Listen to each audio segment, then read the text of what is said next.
नमस्कार, मैं अनिल तालान और आपका मेरे चैनल पर स्वागत है। और मेरा आज का टॉपिक धारा 10 सीपीसी से संबंधित है। In this video I will discuss about section of 10 of the code of civil procedure 1908 embodies res sub judice. धारा 10 विचाराधीन न्याय या रेस सब जुडिस से संबंधित है। रेस सब जुडिस क्या है? रेस सब जुडिस एक लैटिन वर्ड है।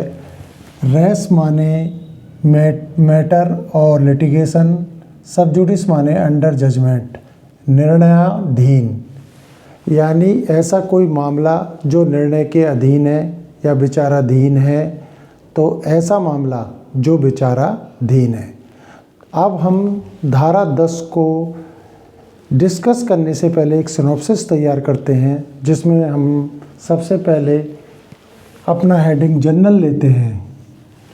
जनरल में जो धारा 10 से संबंधित कॉमन पॉइंट्स हैं उनको हम इल्यूमिनेट करेंगे या डिस्कस करेंगे। तो सबसे पहले हमारा फर्स्ट पॉइंट है धारा 10 सीपीसी विचाराधीन न्याय या वादों के स्थगन से संबंधित है।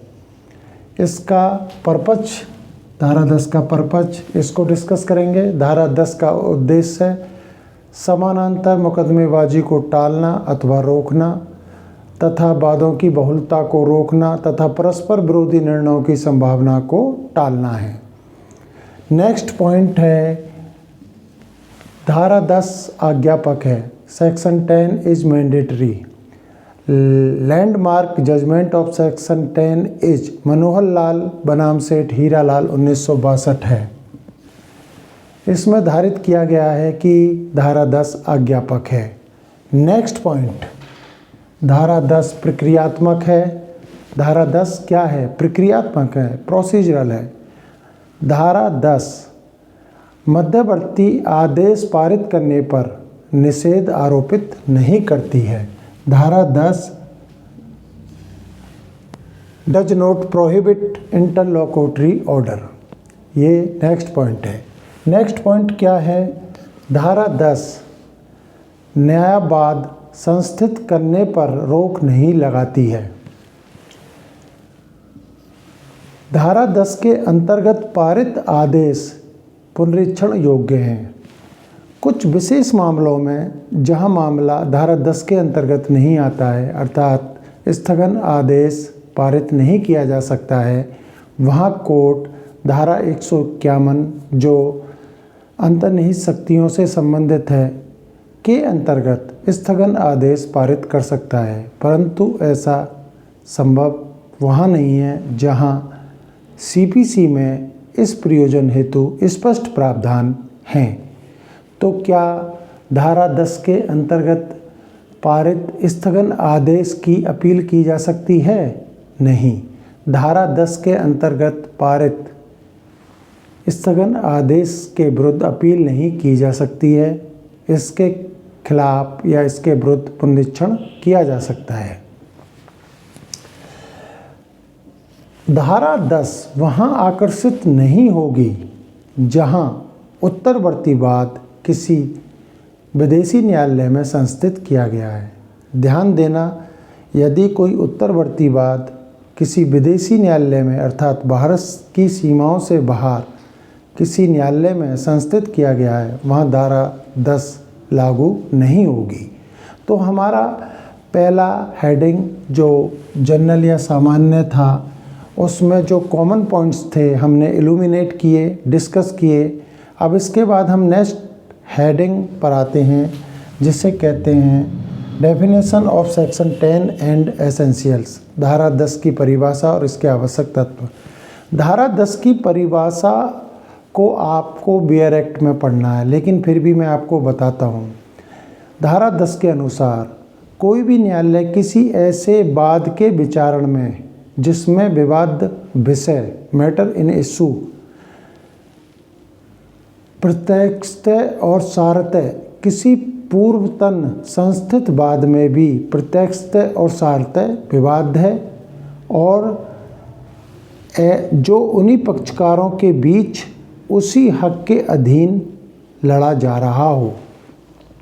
दूसरे शब्दों में मैं कहता हूँ कि कोई भी न्यायालय किसी ऐसे बात के विचारण में आगे कार्रवाई नहीं करेगा जिसमें विवाद विषय किसी पूर्वतन संस्थित वाद में भी प्रत्यक्षतः और सारतः विवाद है, और जो वाद किसी न्यायालय में अर्थात उसी न्यायालय में या भारत में के किसी अन्य ऐसे न्यायालय में जो दावाकृत अनुतोष प्रदान करने का क्षेत्राधिकार रखता है, या भारत की सीमाओं के परे किसी ऐसे न्यायालय में जो वैसा ही क्षेत्राधिकार रखता है जिसे केंद्र सरकार द्वारा स्थापित किया गया है अथवा चालू रखा गया है अथवा उच्चतम न्यायालय के समक्ष लंबित है। दूसरे शब्दों में इसे मैं बहुत साधारण भाषा में समझाता हूँ। Section 10 deals with the stay of civil suits. It provides that no court shall proceed with the trial of any suit in which matter in issue has been directly and substantially in issue in previously instituted suit between same parties or between parties under whom they or any of them claim litigating under same title, ठीक है, and that court in which previous suit is instituted is competent to grant the relief claimed। तो आपको मैंने साधारण भाषा में धारा 10 में प्रावधानित परिभाषा को समझाया है कि कोई भी न्यायालय ऐसे किसी भी वाद के विचारण में जिसमें विवाद विषय उसी हक के अधीन मुकदमा करने वाले उन्हीं पक्षकारों के बीच के या ऐसे पक्षकारों के बीच के जिनके अधीन दावा करते हैं और किसी पूर्वतन संस्थित वाद में प्रत्यक्षतः और सारतः विवाद है, जहां ऐसा वाद उसी न्यायालय में या भारत में के किसी अन्य ऐसे न्यायालय में जो दावाकृत अनुतोष प्रदान करने का क्षेत्राधिकार रखता है, या भारत की सीमाओं के परे किसी ऐसे न्यायालय में जिसे केंद्र सरकार द्वारा स्थापित या चालू रखा गया है अथवा उच्चतम न्यायालय के समक्ष लंबित है। धारा 10 के साथ एक स्पष्टीकरण संलग्न है। स्पष्टीकरण के अनुसार यदि पूर्वतन संस्थित वाद किसी विदेशी न्यायालय में लंबित है तो उत्तरवर्ती वाद उसी वाद हेतुक पर आधारित होने के कारण भारत में के किसी भी न्यायालय में संस्थित किए जाने से या विचारित किए जाने से धारा 10 विरत या वंचित नहीं करती है। यह धारा 10 का स्पष्टीकरण कहता है। अब जब हम धारा 10 की परिभाषा रीड करते हैं तो उस परिभाषा से ही उसके एसेंशियल्स आवश्यक तत्व हम इल्यूमिनेट करते हैं। एसेंशियल्स हमारे निम्न प्रकार हैं। 2 बात होनी चाहिए, एक previously instituted suit, second subsequently instituted suit. उत्तरवर्ती वाद में विवाद विषय वही होना चाहिए जो पूर्ववर्ती वाद में प्रत्यक्षतः और सारतः विवादग्रस्त था। उत्तरवर्ती वाद उन्हीं पक्षकारों या उनके अधीन दावा करने वाले व्यक्तियों के मध्य हो जो पूर्ववर्ती वाद में पक्षकार थे। दोनों पक्षकार दोनों वादों में एक ही सत्व या हक के अधीन लड़ रहे हों, सेम टाइटल। अब सबसे इम्पोर्टेंट, वह न्यायालय जिसमें पूर्वतन संस्थित वाद लंबित है उत्तरवर्ती वाद में दावाकृत अनुतोष प्रदान करने के लिए सक्षम होना चाहिए। यहाँ कॉम्पिटेंसी ऑफ कोर्ट की बात की गई है। लास्ट, पूर्वतन संस्थित वाद किस किस में लंबित होना चाहिए?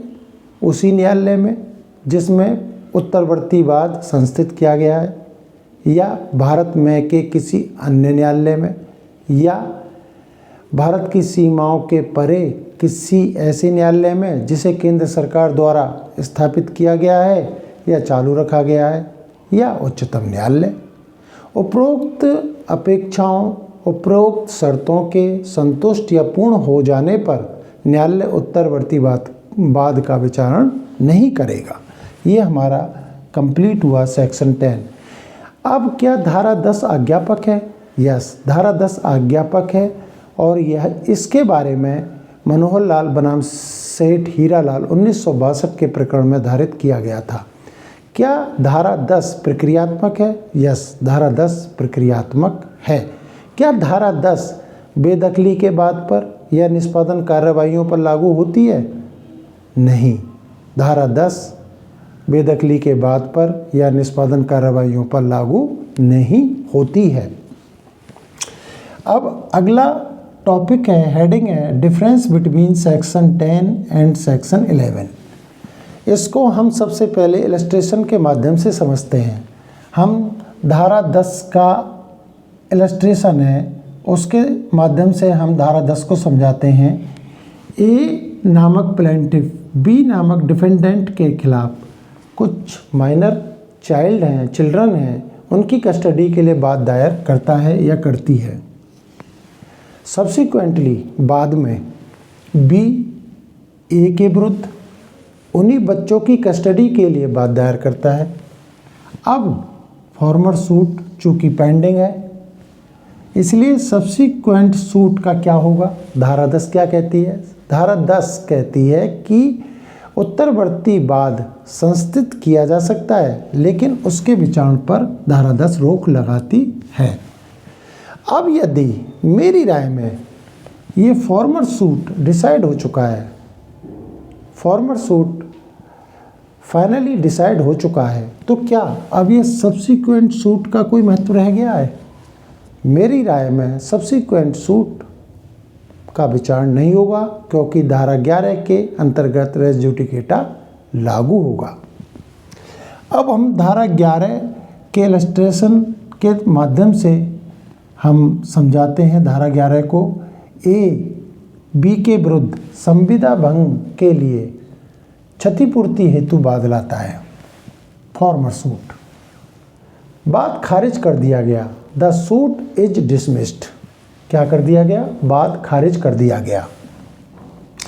अब सब्सिक्वेंटली अर्थात बाद में ए बी के विरुद्ध सेम ब्रीच ऑफ कॉन्ट्रैक्ट हेतु क्षतिपूर्ति हेतु वाद लाता है। Subsequent suit now is barred because section 11 applies, it becomes res judicata. अब ये सब्सिक्वेंट सूट बार है, बार हो गया, निषेध हो गया, वर्जित हो गया, क्योंकि रेस जुडिकेटा लागू होता है। सेम मैटर, सेम पार्टीज, तो सब्सिक्वेंट सूट पर रेस जुडिकेटा लागू होगा, धारा 10 अप्लाई होगी। अब हम इनके बीच के डिफरेंस के बारे में चर्चा करते हैं, प्रोविजंस के बारे में चर्चा करते हैं। फर्स्ट पॉइंट है विचाराधीन न्याय धारा 10 सीपीसी में परिभाषित है। प्राण न्याय या पूर्व न्याय धारा 11 सीपीसी में परिभाषित है। पर्पज उद्देश्य, धारा 10 का उद्देश्य समानांतर मुकदमेबाजी को टालना अथवा रोकना है। धारा 11 लोक नीति पर आधारित है। इसका उद्देश्य वादों की बहुलता को रोकना तथा परस्पर विरोधी निर्णयों की संभावना को टालना है। बार इफेक्टेड, धारा 10 वाद संस्थित करने पर रोक नहीं लगाती है, यह उत्तरवर्ती वाद के विचारण पर रोक लगाती है। Section 10 bars the institution, does not bar the institution of suit but only bars A trial. Subsequent suit therefore cannot be dismissed but only stayed। ध्यान रखना, जबकि धारा 11 उत्तरवर्ती वाद को निषेध करती है। Section 11 bars subsequent suit. अब एप्लीकेबिलिटी, धारा 10 के लागू होने के लिए यह आवश्यक है कि पूर्वतन संस्थित वाद प्रीवियसली इंस्टीट्यूटेड सूट भी लंबित हो। जबकि धारा 11 के लागू होने के लिए आवश्यक है कि पूर्ववर्ती बात दोनों पक्षों को सुनकर अंतिम रूप से विनिश्चित कर दिया गया हो। तो आज धारा 10 जो विचाराधीन न्याय या रेस सब जुडिस से संबंधित है, उसके बारे में मैंने स्टडी की है, डिस्कस किया है और मुझे पूर्ण विश्वास है कि आपको मेरा ये टॉपिक ज़रूर पसंद आएगा। और नेक्स्ट वीडियो में फिर मिलते हैं। इसी के साथ नमस्कार।